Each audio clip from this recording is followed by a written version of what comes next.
Thank you for listening to Exoplanetary. We love making the show for you, but we rely on your support to continue.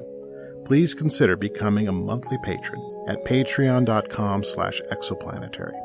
If you'd like to make a one-time donation, you can do that through PayPal at paypal.me/exoplanetary. You can find links and more information at our website, exoplanetarymedia.com. Any amount helps, and we are truly grateful for your support. Also, follow us on social media. You can find us on Facebook at facebook.com/exoplanetary, Instagram at exoplanetary, and on Twitter at exoplanetarypod.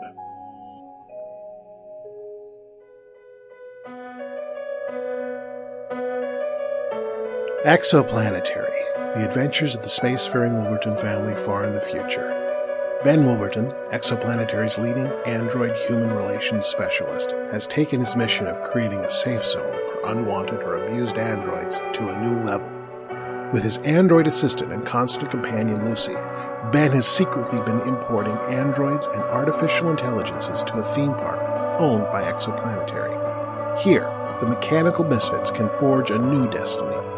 But something is coming to disrupt Ben's dream in tonight's episode, An Ingenious Complication.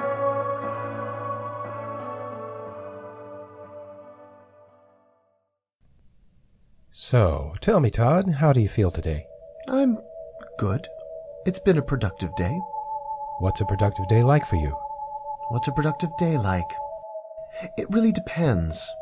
It's Saturday, so it starts a little later than normal. Weekdays, the family is moving through the kitchen between 6 and 7 a.m. Weekends, nobody's awake until 9 a.m. During the week, everyone wants toast.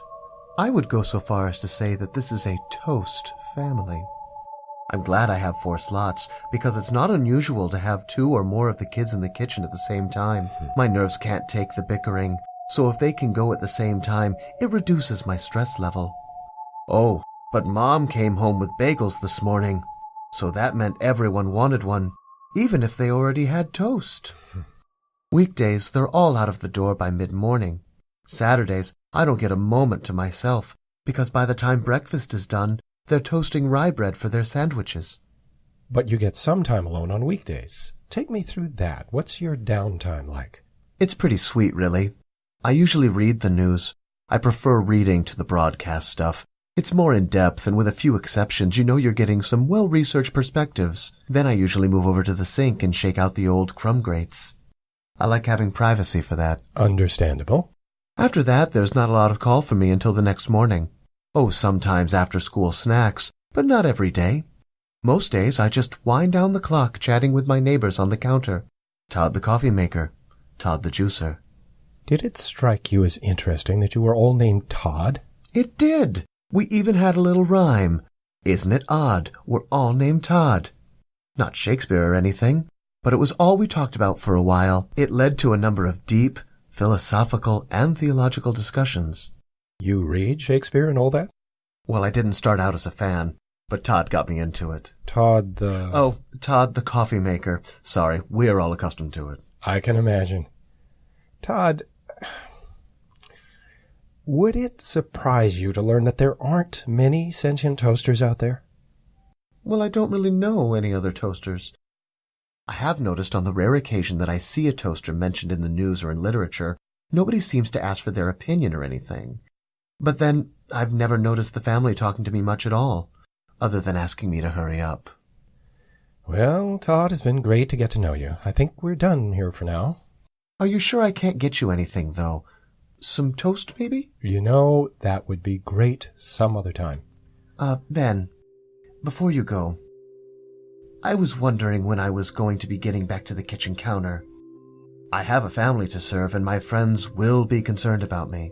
Well, Todd, and I want to emphasize that you've done nothing wrong, but you may not be going back to the kitchen anytime soon. However, I think we'll be getting you and your friends together in the next day or so. Oh, all right.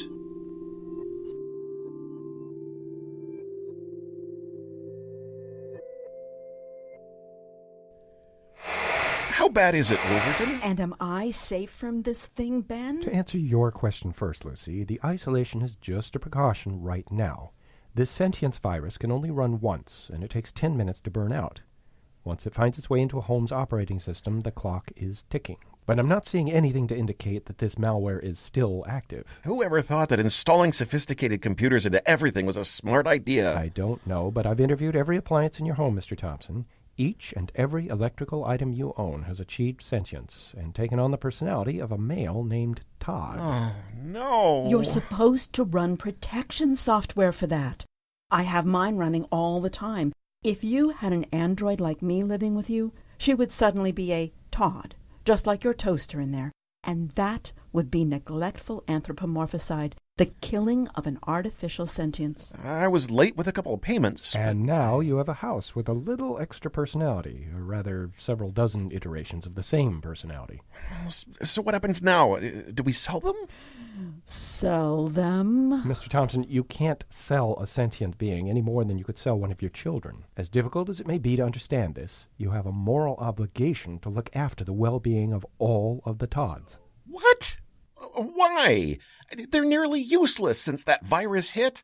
They don't function like they used to. The hairdryer won't work until it's finished its conversation with the toothbrush. How does that work? I mean, androids like me almost always speak, but I don't imagine a hairdryer has a speaker or vocal cords. For the interviews, I've been hooking them up to speakers. At home, they speak to one another via the household network. And then if you catch them in the middle of something, they go, "Just a minute," over the intercom. It's driving us up the wall. Malware is bad enough when it makes a machine useless. This is an ingenious complication.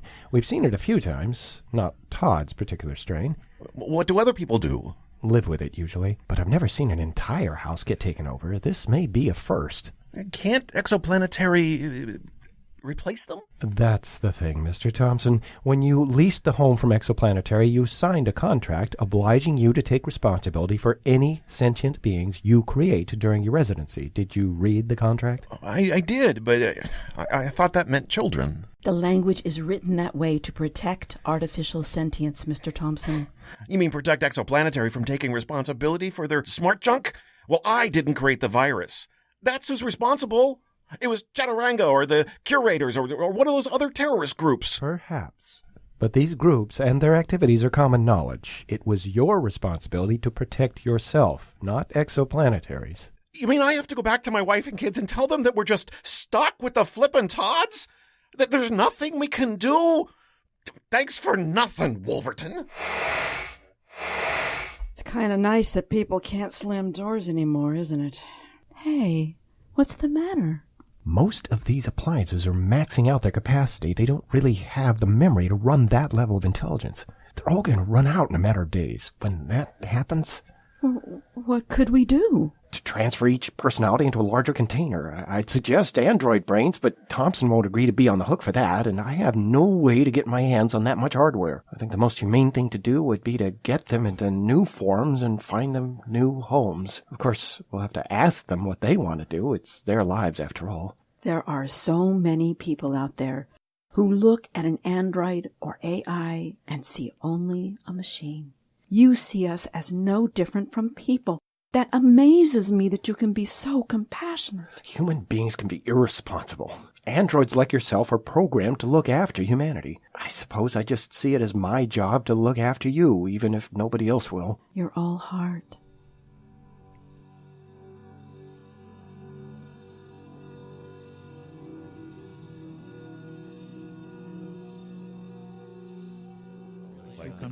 Without a bag. If you gentle Todds could please come to order, we can begin this meeting. I'll be chairman for the proceedings, but I want to be sure to hear from every Todd who has a question or concern. Now, we don't have enough speakers to go around, so send a ping to Lucy and she'll bring one over to you. And be patient, guys. I'm moving as fast as I can. The chair recognizes Todd, the food processor. When are we going back to the house? It's almost dinner time. The latest information I have is that the entire Thompson family has departed to one of the Saturninian moons. Mr. Thompson took a job with a different corporation in a hurry, and his lease on the house will apparently be going into collections. Now, this is good news in the respect that we will have a bit more flexibility in terms of where you fellas can go from here. The bad news is that we're going to be a bit more constrained in our budget. Over here, boss. The chair recognizes Todd the ceiling fan. You said earlier today that we're all just days from running out of memory and malfunctioning. How is this sort of thing normally handled? Well, it's not that simple. I don't want to say that you've all been abandoned, but you've all sort of been abandoned. There isn't any easy way to say this. There's never been a situation like this before, and without your owners taking responsibility, everything is falling to me. My plan is to try to find some computer memory that can accommodate all of you before anything bad happens. But you have to appreciate, it's possible that we might not be able to make that happen in time. Getting lots of pings now, boss. Getting all the pings. The chair recognizes Todd the toaster. What will happen to us if we die? Oh, no. Stop the wedding! Wait, Calvert? What are you doing here? How did you slam those doors open? Vladimir, they're in here! Oh, come on, Ben. What's so unusual about a man dropping in on his older brother? So can you spare a few minutes, or maybe a week or two? I'm sort of in the middle of something complicated here. It looks like you and your android were talking to a garage sale. I'm here. It's a giant spider. Please, Ben, don't be so provincial. They prefer to be called arachnidians. We do? Yes, it's your favorite. Ben, who are these people? Lucy, this is my younger brother, Calvert. He's a scientist who works for Exoplanetary. He only shows up when he needs something. And my friend is Vladimir. He comes from another solar system. It must be quite a thrill to meet intelligent life. I mean, after hanging around with Ben. So, not that it isn't nice to see you, but it's horrible to see you, and you still owe me money. Why are you here, and what do you want? Can we talk somewhere other than here for a few minutes? It feels like a haunted storage unit. Don't worry, Ben. I'll try to keep the Todds entertained.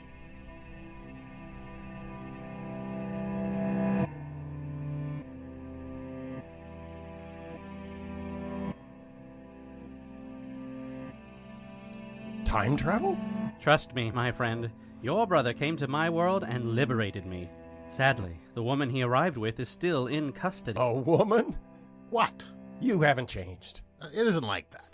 I met her in the 21st century, and I have to get her back You there. took someone out of the past? Oh.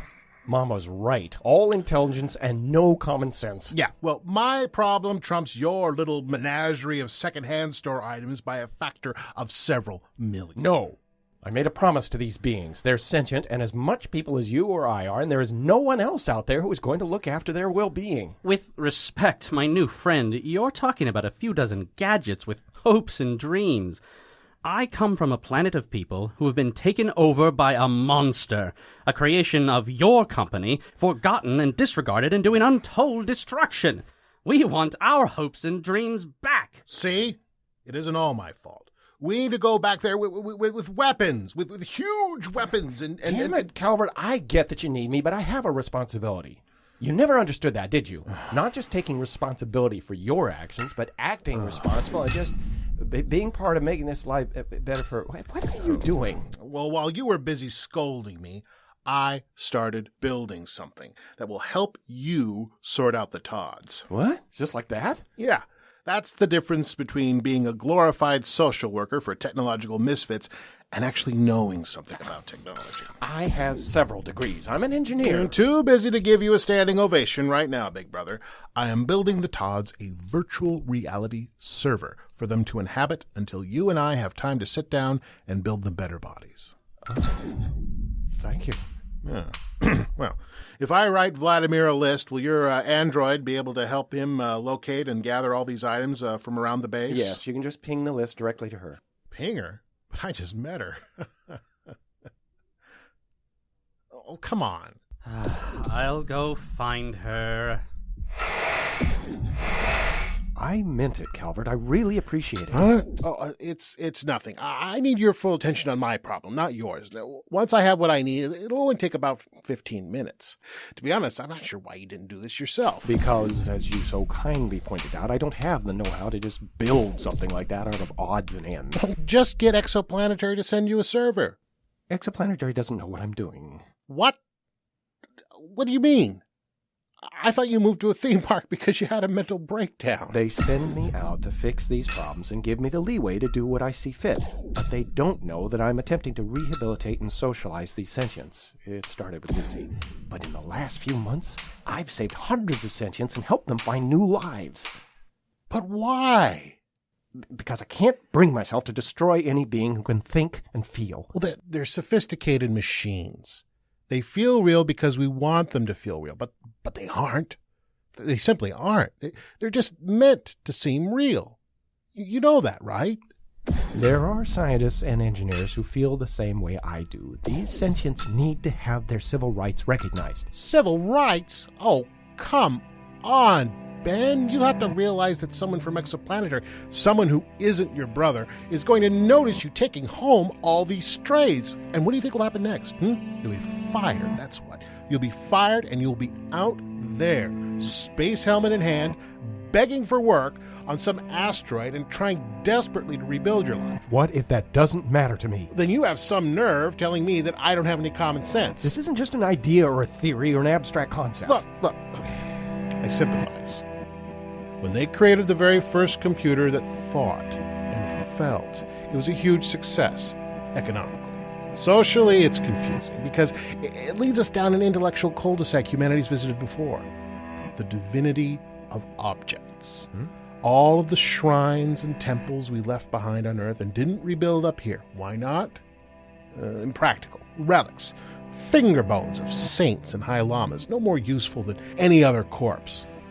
We're confused again because these things can tell us, I hurt, I pine, I imagine, I dream. But the truth is, they can only do these things because we built them to do these things. We have the notion that it might make them easier to deal with, but all that acting and thinking like a human does is make them imperfect machines. Frankly, I'm ashamed for my part in their creation. In another 10 years, we're going back to ordinary, soulless robots. You wouldn't be the first scientist who didn't understand the full potential of his own work. Well, it's good to see you, though. This will be a fun couple of weeks. Couple of weeks? Well, it will take a while to get there and back, and then we have to travel back once it's all done. We'll need Vladimir. Vladimir! And your android, Laura. Lucy, right. Because we're heading to Earth. Wait, Earth? Why are we going to Earth? Well, I can't build what I need out here. These transportation arches could fit across a rugby pitch. I mean, the hardware I can find up here, we can bring it with us. But there's no room to build what we're building. That, and we need to release a guidance satellite in orbit. And there's just too much traffic out here. Earth is nice and inconspicuous, and Dustin is there. Now, would it be nice to see Dustin? I feel woozy. We're going to take machinery to the Earth, a radioactive wasteland? Oh, and then we're going you. It's no more radioactive than anywhere up here. Wear a lead bib if you're concerned. To build a machine to teleport yourself to a planet in another galaxy to stop a possible time paradox you created. Well, yes, but more importantly, to stop this other exoplanetary project that's gone horribly wrong. Vladimir, tell him. Tell him what? Look, Mr. Arachnidian... Please, I'm a revolutionary. Just Vladimir is fine. We need to have as much space as possible, and frankly, a damp, abandoned workshop in a theme park isn't going to pass muster. This is my office. Are things that bad? We're going to need some privacy as well. Where is your android? I will help you, if only to get you out of my hair, but you have to treat these sentients in my charge with respect. Her name is Lucy. Treat her like a person. For all intents and purposes, she is one. A person? Have you seen how he treats people, though? Point taken. Fine. We need to get all of this loaded into your ship. After we're on the road, I'll be super gentle with everyone's feelings, all right?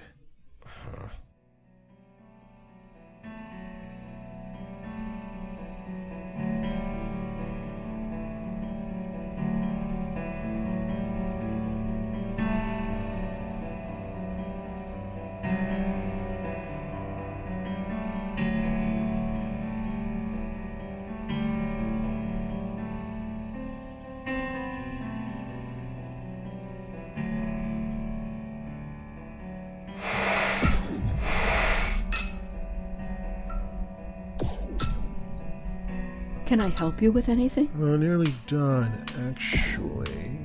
Can I ask you a question about the space you're building for the Todds? The Todds. Sounds like a euphemism for an unpleasant disease.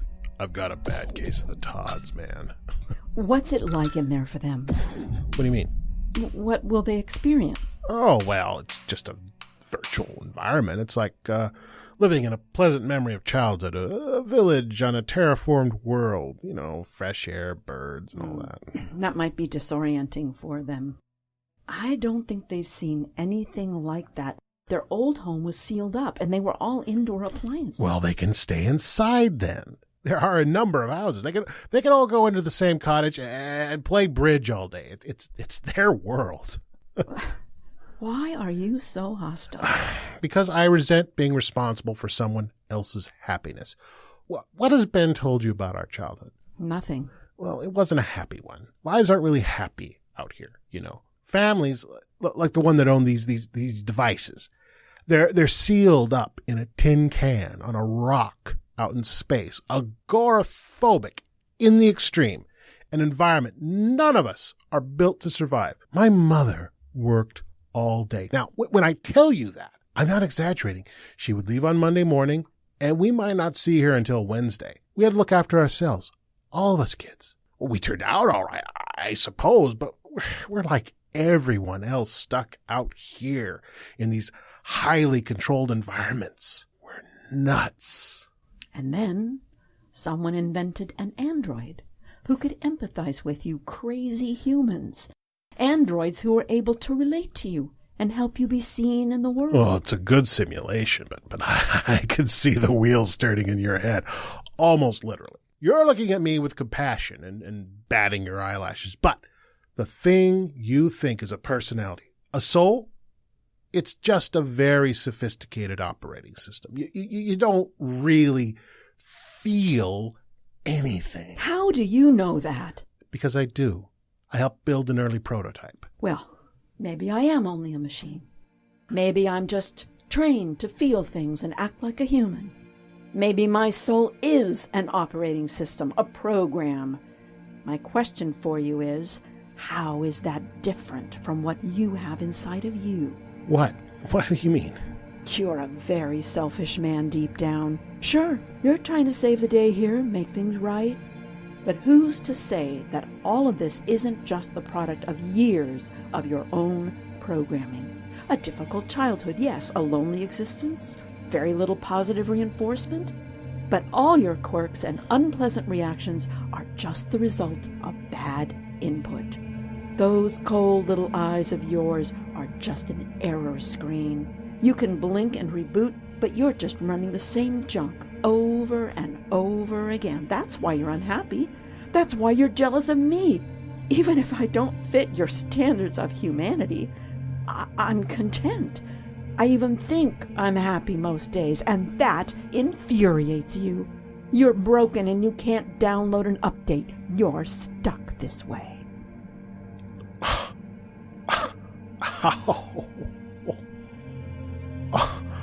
How dare you? Oh, I am feeling something. Oh, I'm really upset. I don't like being cruel, but I'm beyond sick and tired of hearing people talking about my lack of humanity, my inauthenticity. Most people who feel that way are usually missing a few marbles themselves, and I don't feel like taking it anymore. If we're going to be shipmates on this little adventure, I just want to set the record straight. I suppose you want an apology. It couldn't hurt. I haven't really changed my mind. Oh, shocking. But I can see why Ben likes you. Thank you. And look, it is complicated in my head, but I kind of appreciate that you see that. I can see the wheels turning. So, why are you cradling that toaster? Oh, I nearly forgot. Todd had something he wanted to say to you. Oh, man. You heard all of that? Now I'm down again. No, it's passing. Lay it on me, Todd. Yeah, awkward. Sorry. I was looking for a point to jump in, but you were having a moment. Tell him, Todd, sweetie. Well, it kind of ties in with what you were talking about, actually. What are you planning to use for an operating system for this teleportation arch you're creating? That's going to be the biggest part of the job. I'm going to have to program something. It will likely take me a week or two.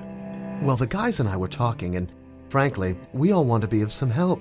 We were thinking we could be the operating system. Would that work, Calvert? It would. Oh, I need to make a few changes in your environment, but if 6 of you were on the job in shifts, it would still be 20 times more effective than anything I could put together. Are you sure you want to do this? The whole idyllic village thing sounds fine and all, but we're accustomed to working. I think all of us Todds will be much happier if we're doing something to earn our keep. It's a matter of knowing ourselves. Self-awareness, Calvert. Isn't it just grand? Yes, Lucy. Point taken.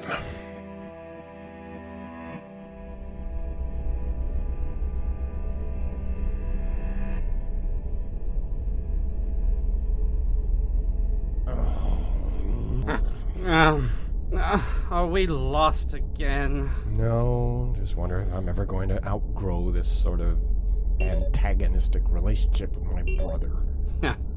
Another way that your people are like mine. You have brothers and sisters? One of each. Do you all get along? My friend, I'm a revolutionary who has spent a quarter of my life as a political prisoner, so we don't really talk. My family is actually quite embarrassed of me, but I had my ideals, and they were important to me, so many relationships fell by the wayside. But you don't regret that? My mother was long dead before the revolution entered my life. The others are deeply superficial people, so no, I can't say I regret it, but... Yes? Part of me always thinks that someday, once we topple the Empress and we start finding our own way as a society, maybe they'll see that I wasn't as crazy as they think I am. But then I think about all of the impossible things that need to happen before that comes to pass, and then I start to wonder if I am crazy after all. Such is the curse of idealism. Yeah. If I change the way the world works, maybe they'll finally understand me. But we can't change, can we? Humans have the legend of Sisyphus, who's cursed to roll a boulder. Roll the boulder up the hill, and then it rolls down. But he goes back and tries it again for all of eternity. Yeah, we know that one.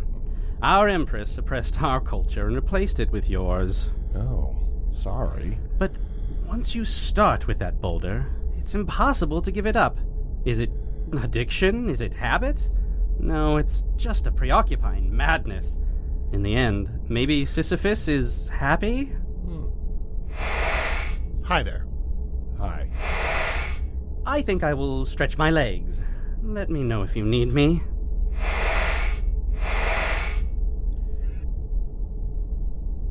So, things ready? Yeah, there's been a pretty amazing development, actually, with the operating system. I'll tell you about it later, but I just wanted to tell you... You don't have to go. No, I want to. I've been thinking... No, hey, let me say this. I don't give you enough credit, Ben.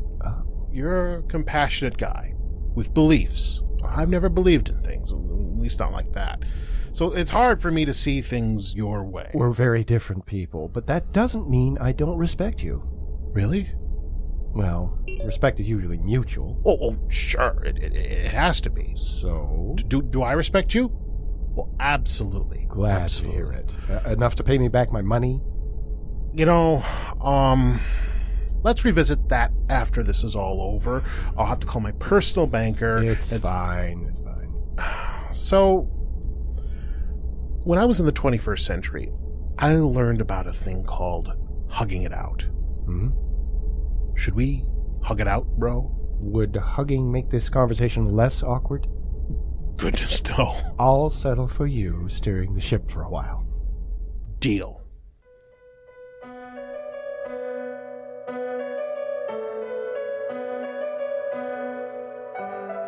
You have been listening to Exoplanetary, an Ingenious Complication, written by C. Christopher Hart, performed by David Loftus as Ben Wolverton, Khloella Brateng as Lucy, C. Christopher Hart as Calvert Wolverton, Justin Atkins as Vladimir, Shawn Brateng as Thompson, and Curtis Anderson as the Todds. Produced by C. Christopher Hart. Original music provided by Jacob Jansen. Sound effects by Danger Marshall. This play, the characters, situations, and associated intellectual property, copyright 2015 and 2017 by C. Christopher Hart. All rights reserved. Recorded in the Bigfoot Podcasting Studio, located at Ned Space in sunny Portland, Oregon.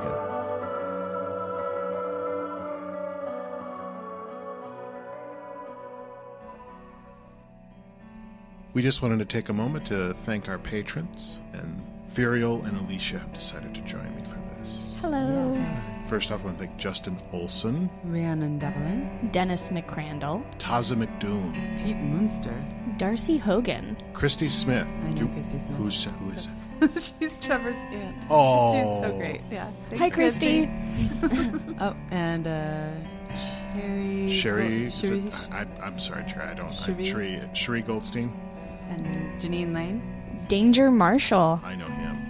So do I. How you doing, Danger? Danger Zone. Nancy Steinberg. Alicia Huney. And I Hello. know her. Who she's is in the that? room. She's in the room. She sounds awful. Malik Shabazz.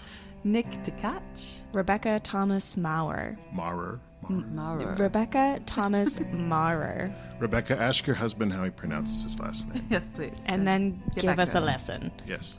Drew Anderson. Andy McDonald. That was an easy one. Yeah. I feel like I scored. And Dana Kearns. Bill Dalby. Joe Reshnick. Alistair Moon. Late Night Poems. Hi, Bobby. Yeah, and hi, Alistair, too. And Kate Boys. Well, we just wanted to thank you so much. If you wanted to contribute, we might read your name in an interesting way. It's going to be patreon.com/exoplanetary, and visit our website for other options to send us money. Please send us money. I'm starving. No, we fed her. We fed We Alicia. did, We right. gave her trail mix. She's fine. Stop sending letters. Oh, speaking of which, we're going to be bringing in a new option at Patreon, and I've decided to call it the Excellent Envelope. Ooh, And you're gonna see that on there now at Patreon. Basically, what it is that if you join us at that level, we will send you an envelope every month with something interesting inside. Might be a note, might be something. I don't know what it is yet. If you want to find out, you got to join. Yeah. Mm-hmm. All right, and it's going to be not just from Christopher, but from all of us, all of us here, the cast and Yes. crew, Yes. and anyone else we can rope into doing. So if Friends, you family, loved ones. Please, we appreciate all of your support. Thank you so much. Thank you so much for helping make this a reality. Yay, thank you. Yes, thank you so much.